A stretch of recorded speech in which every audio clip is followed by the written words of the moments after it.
عظیم اور جلیل نام میں آپ کی سلامتی ہو۔ میرا نام پادری پروفیسر ٹونی ولیم ہے۔ روزوں کے ایام میں خداوند کے کلام میں سے ایک دوسرے کے ساتھ مل کر سیکھنے اور سکھانے کا عمل جاری ہے۔ میرے ساتھ خداوند کے کلام میں سے دیکھیے یوحنا رسول کی معرفت لکھا گیا انجیلی بیان، اس کا 14واں باب اور اس کی 3 آیت خداوند کے کلام میں سے پڑھیں گے۔ یہاں پر لکھا ہے، اور اگر میں جا کر تمہارے لیے جگہ تیار کروں تو پھر آ کر تمہیں اپنے ساتھ لے لوں گا، تاکہ جہاں میں ہوں تم بھی ہو۔ خداوند کے کلام کے پڑھے اور سنے جانے پر اس کی برکت ہو۔ انسان کو جس مقام پر خداوند یسوع مسیح پہنچانا چاہتے ہیں یا جہاں پر اسے لے کے جانا چاہتے ہیں، انسانی سوچ وہاں تک پہنچ ہی نہیں سکتی۔ انسانی سوچ یہی پہنچ سکتی ہے کہ میں کامیاب ہو جاؤں، میرا نام ہو جائے، لوگ مجھے جانیں، لوگ میرے بارے میں تعریفیں کریں، لوگ میری آواز کو سنیں، لوگ مجھے ہدیہ دیں، لوگ مجھے یہ سمجھیں، لوگ مجھے وہ سمجھیں۔ ہم صرف انسانوں کے ساتھ اپنے تعلقات کو بلند بلند اور بلند تر اور بلند ترین کرنے پہ لگے ہوئے ہیں، لیکن ہم اس رشتے کو کبھی کبھی فراموش کر دیتے، اس رشتے کو کبھی بھول جاتے ہیں جو رشتہ ہمارا خدا کے ساتھ مسیح خداوند بنانے کے لیے اس دنیا میں آیا ہے۔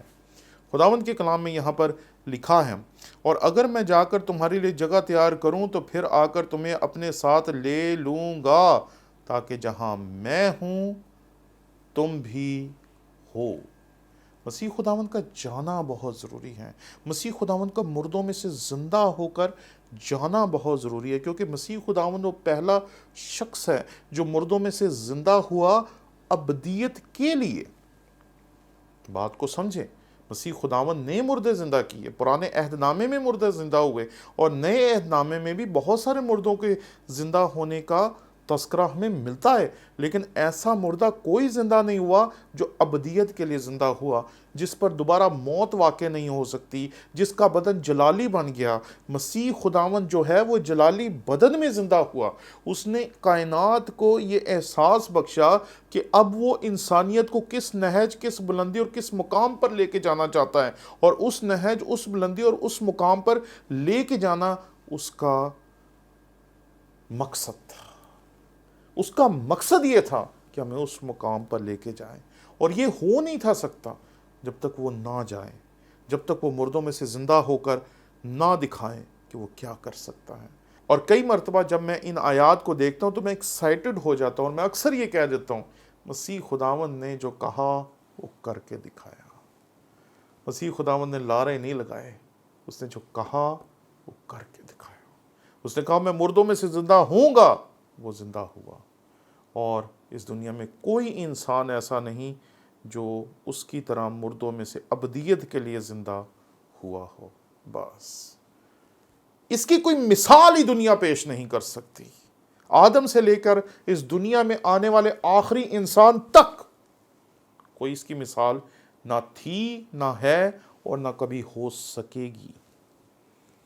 لیکن مسیح خداوند واحد اور لاسانی شخصیت ہے جس نے یہ کر کے دکھایا، اور وہ کہتا ہے، اور اگر میں جا کر تمہارے لیے جگہ تیار کروں تو پھر آ کر تمہیں اپنے ساتھ لے لوں گا، تاکہ جہاں میں ہوں تم بھی ہو۔ اس نے اس دنیا کے نظام کو جھنجھوڑ کے رکھ دیا۔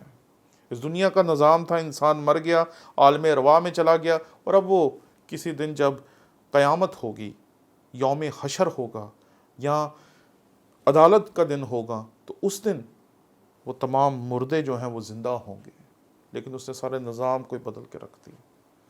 اس نے ان تمام لوگوں کو جو عالم ارواح میں تھے اپنے ساتھ لیا اور آسمان پر چلا گیا۔ اس نے سارے نظام کو ہی ہلا کے رکھ دیا، اور اس نے انسان کو اس حقیقت سے روشناس کروایا جو انسان سوچ بھی نہیں تھا سکتا۔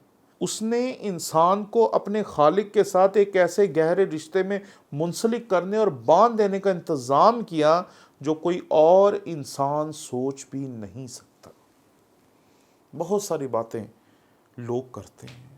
آج میں سن رہا تھا تو ایک مذہب کے بارے میں پتہ چلا جو کہتا ہے کہ انسان میں روح ہی نہیں ہے۔ انسان کی روح تو بجلی کی طرح ہے، کہ جیسے بجلی کی تاروں میں بہنے سے بجلی کوئی شے نہیں ہے، بجلی کوئی چیز نہیں ہے، یہ صرف انرجی ہے، ویسے ہی شاید ہماری روح بھی انرجی ہے۔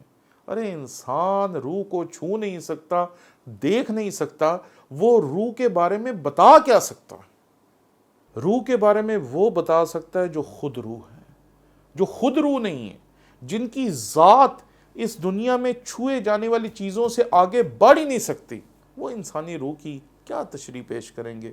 یہاں پر دیکھیں، وہ انسان کو اپنے خالق کے ساتھ ابدی رشتے میں باندھ رہا ہے۔ کئی مرتبہ لوگ کہتے ہیں کہ روح جو ہے وہ لا فانی ہے، روح فنا نہیں ہو سکتی۔ یہ بات یاد رکھیں، جو چیز پیدا ہوتی ہے وہ مر سکتی ہے۔ انسانی روح بھی مر سکتی ہے، انسانی جسم تو مر ہی سکتا ہے، لیکن انسانی روح بھی مر سکتی ہے۔ لیکن انسانی روح کو اگر کوئی ابدی بنا سکتا ہے تو وہ صرف اور صرف میرا اور آپ کا نجات دہندہ مسیح خداوند ہے، کیونکہ وہ اس رشتے کو قائم کرنے کے لیے اس دنیا میں آیا تھا۔ اور اس نے یہاں جو کہا وہ بہت خوبصورت ہے، تاکہ جہاں میں ہوں، میں وہاں پر ہوں، وہاں تم بھی ہو۔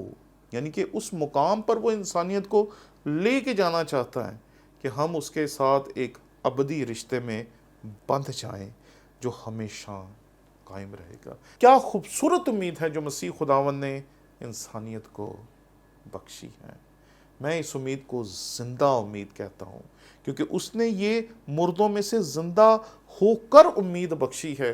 باقی سب نے امید دینے کے بعد موت کو قبول کیا اور مر گئے۔ مسیح خداوند نے اس اپنی امید پر مردوں میں سے زندہ ہونے کے بعد ایک مہر لگا دی، اور اس نے جو ہمیں امید بخشی وہ زندہ امید ہے۔